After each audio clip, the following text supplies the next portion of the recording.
ఓహో, మీరు మీ ధర్మాన్ని చక్కగా నిర్వర్తించారు. మీ కానుకలు చూసి తహసీల్దార్ గారు వారి ప్యారీ గారు ఆహా చాలా సంతోషించారు. ఇక దిల్ ఖుష్ జాన్ గారు మీ దిల్ ఖుషి చేయటానికి గానా బజానా ఏర్పాటు చేస్తారు.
ఒకంత ఆలయం వెలయక నడలుతుందా నగర కేళీకృత నౌజకర్మ్యంబుల వసియుంతురే మీరు వణిజులారా ధర్మాత్ముడై నీకు ద్రవ్య సంపదలిచ్చి రక్షించునట్టి ఆ రామచంద్రుడు వస్త్రాభరణమైనను లేని కృష్ణుని చేతురే భక్తులారా విమల వైకుంఠధాముడే అమరనాథ మానస కమల భ్రమరుడే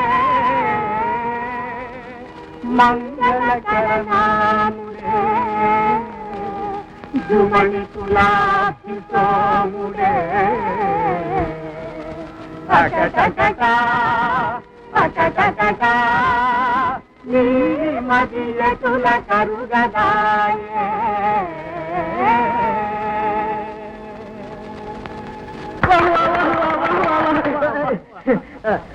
మీది గాన బహత్ ఛాయ్ అయ్యా మీరు నాటకాల వాళ్ళ స్వాములు తమదే ఊరు? అయ్యా, మనల్నందరినీ సృష్టించిన భగవంతుడు శ్రీరామచంద్రుడు అలా కొండపైన నిలువ నీడలేక ఎండకు ఎండి వానకు తడిసి సంక్షోభిస్తున్నాడే. ఆ దేవదేవునికి ఆలయం కట్టించే పుణ్యబుద్ధి మీలో ఒకరికి కలుగలేదా? ఏ పరమాత్ముడు సీతాలక్ష్మణ శత్రుగిరిని పావనం చేశాడు? ఏ భగవంతుడు మానవావతారమిత్తి మహిళ ధర్మపాలన చేశాడు? ఏ దేవదేవుని నామస్మరణ మాత్రాన సర్వపాపాలు పటాపంచలైపోతాయో?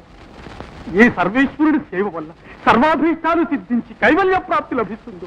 ఏ దానశీలుడు మనకు ఆయురారోగ్య ఐశ్వర్యములు ప్రసాదించి ఆనందింప చేస్తున్నాడు? ఆ శ్రీరామచంద్రమూర్తిని సేవించడానికి మీలో ఒక్కడూ నడుము కట్టలేను నాయన. ఈ సిరి సంపదలు స్థిరమా? ఈ దేహాలు శాశ్వతమా? ఇకనైనా గుర్తించండి. శ్రీరామచంద్రుడికి ఆలయం కట్టించండి, ఆ దేవదేవుని పూజించండి, భజించండి, మీ జీవితాలను ధన్యం చేసుకోండి నాయన. వారు దైవభక్తులా ఉన్నారు. స్వాములు ఇక్కడ మంచి పనులకి ఇమ్మంటే చిల్లి డబ్బు ఇవ్వరు. జలసాల కంటే వేలు వేలు తగలేస్తారండి. ఇవ్వకపోతే తహసీల్దార్ వారు తీగ పిచ్చికేస్తారు. నేను అనేది తహసీల్దార్ వారు మంచివారే, అసలు ఆయన ఉండబట్టే ఇన్ని జలసాలు జరుగుతున్నాయి. పాదుషా వారికి సిఫారసు చేసి ఈయనకి తహసీల్దార్ పని ఇప్పించు, మనకి నామాలు పట్టుకుని భజన చేస్తావా?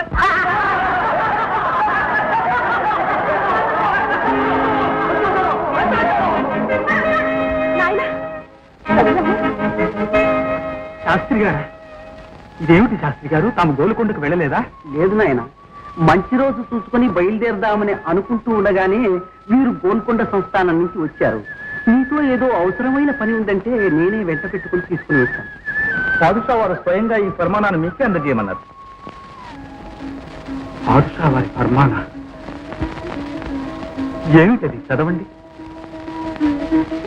నెలకొండపల్లె వాసి శ్రీయుత కంచెర్ల గోపన్న గారిని భద్రాచలం తాలూకా తహసీల్దారుగా తానేషా పాదుషా వారు నియమించడమైనది. కాన తాలూకా ప్రజలందరినీ గోపన్న గారి అధికారాన్ని, హోదాని గౌరవించవలసిందిగా ఇందు మూలముగా తెలియజేయడమైనది. ఇట్లు మహామంత్రి మాదన్న, గోల్కొండ సంస్థానం. శ్రీరామచంద్ర, ఏమిటి నీ లీలలు ప్రభు? కమల,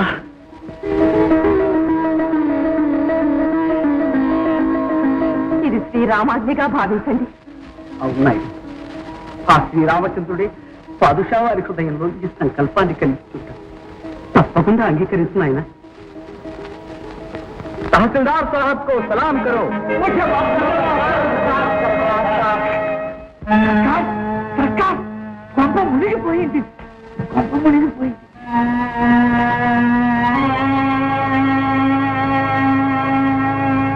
మహాజనులారా, భక్త శిఖామణులారా, సాధ్వీమ తల్లులారా, మీ అందరికీ నా హృదయపూర్వక స్వాగతం. శ్రీరామచంద్రుడికి ఆలయం కట్టించి నిత్యం సేవించుకుంటూ నా జీవిత శేషమంతా ఈ భద్రాచలంలోనే గడపాలని ఇక్కడికి వచ్చాను. కానీ తలవని తలంపుగా నాకు ఈ తహసీల్దార్ పదవి లభించింది. మీలాంటి వాళ్ళు ఈ పదవికి రావడం మా అదృష్టం అండి. ఏ పదవైనా ప్రజల సహకారం మీద ఆధారపడి ఉంటుంది. సహకారానికి ఏం బాబయ్య, గుడి కట్టించి తీరుదాం అని ప్రారంభించండి. చాలా సంతోషం నాయన. కానీ మన తాలూకా శిస్తు పైకం 12 లక్షల దాకా ప్రభుత్వానికి బకాయి పడి ఉన్నదన్న సంగతి మీకు అందరికీ తెలిసింది. దాన్ని తీర్చడం మన మొదటి కర్తవ్యం. తర్వాత దేవాలయ నిర్మాణం ఆరంభిద్దాం. రామదాసు గారు, రామదాసు గారు, పేదవారు, పిల్లలు గలవాయి, నన్ను క్షమించాలి. రామదాసు గారు, నా తప్పును క్షమించాలి. లేవండి పంతులు గారు, లేవండి. బాబయ్య, ఈ పంతులు గారు నమ్మకండి బాబయ్య. అవును బాబయ్య, ఈ పంతుల మూలకంగానే తాలూకాకు ఈ గతి పెట్టింది బాబయ్య. పశ్చాత్తాపానికి మించిన ప్రాయశ్చిత్తం లేదు నాయన.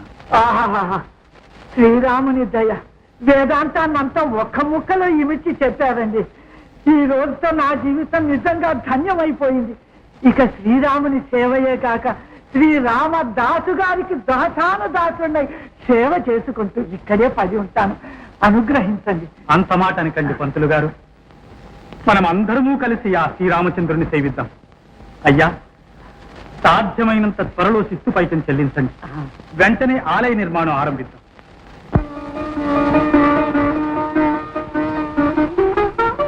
శిస్తు పైకమంతా పూర్తిగా వసూలైనట్టేగా ఏమండి? జహాపర భద్రాచలం తాలూకా బకాయి శిస్తు పైకం చిట్టాగా వసూలు చేసి రామదాసు గారు ఖజానాకు పంపించారు. శభాష్, చాలా సంతోషం. చూశారా మాదన్న గారు, మీ అల్లుడు గారి సంగతి మాకు తెలుసు. వారి సేవకు మేము చాలా సంతోషించామని తెలియచేస్తూ బహుమానంగా ఈ హారాన్ని వారికి పంపించండి.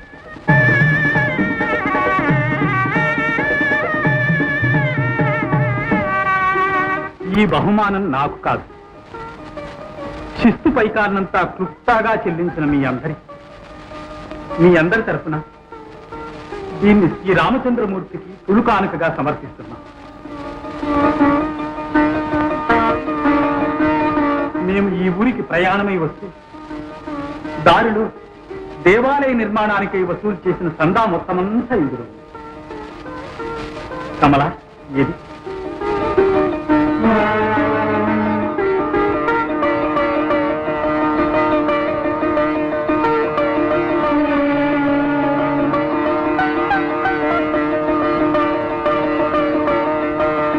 శ్రీరామార్పణం. ఇది మాకు భగవంతుడు ఇచ్చింది. ఇక మీ శక్త్యానుసారం మీరు సమర్పించుకోవచ్చు.